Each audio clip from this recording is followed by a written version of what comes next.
Okay, so when we talk about journalism for sports, we used to see that there's a lot of stories about the game, about the records, or players, or even the coach. But people doesn't talk about what is behind this, all the world of sport really. And you said I love to talk about football, but sometimes not about football, it's about corruption or something like that. So do you think that the journalists for sport should do this, should go beyond?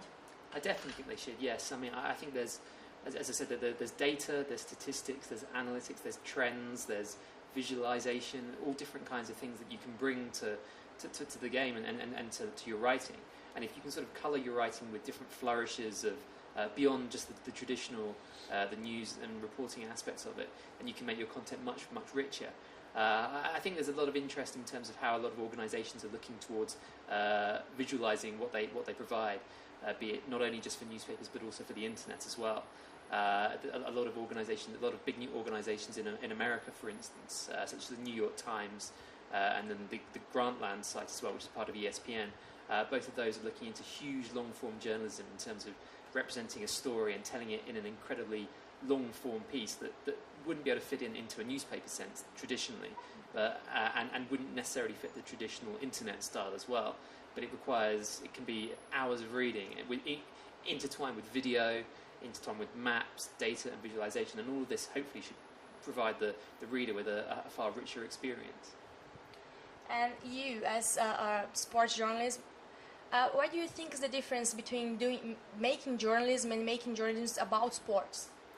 Wow, I think again, I think it's the speed with journalism that you're at. It's a relentless sense, especially with the internet. It's like having a dream where you're running after something but you can't reach it in the end.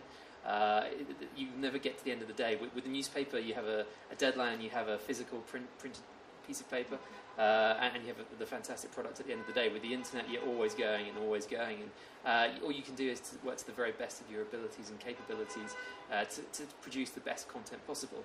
And I think for sports journalists as well, I think sports journalists can often be sort of looked at as being, they're not doing something so serious. It's not politics. It's not deaths, and realistically, it's not always the most serious subject. But at the same time, it's something that brings the reader and the audience something that brings great passion to it. People are more interested in sports than they may often be about politics. Whether or not that's right or wrong, I don't know. But at the same time, we have to represent that for our readers, and we try our very best to provide the most enjoyable experience that they can get. And talking about the space for each sport, I don't know. I'm not really sure about UK, but right now in Brazil, football is a national passion, and all is about football. And we have kind of like 15 talk shows that call themselves sports talk shows, but actually it's all about football. What do you think about that? What can we do? It's a really hard thing to do because it's the same in England. I mean, football is the dominant sport.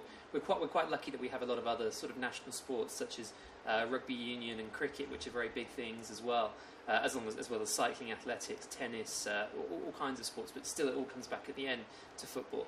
And it's a really hard thing because it can become a really a self-fulfilling prophecy. If we write loads about football, people will want more football content. If we don't write enough about more other sports, then their popularity will decrease as well.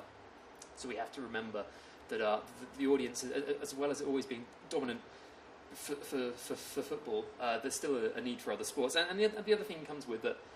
I think football fans still want to read. They may be football fans, but they may also be rugby fans. They may also be tennis fans. They may also be athletics fans. And we have to remember that. And also, I think we really get to the point whereby if you've got a really good story, it shouldn't matter which sport it is. If it's a great story in rowing, if it's a great story in beach volleyball, in judo, then we should write about it. And it shouldn't matter which sport it is.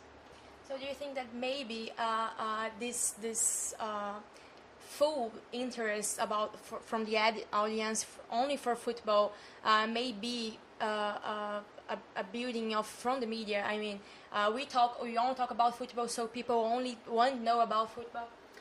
I think because media organisations are commercial entities, they want to produce content that's going to be applicable and be enjoyed by the biggest audience possible. And by producing a lot of football content, that can end up being the problem.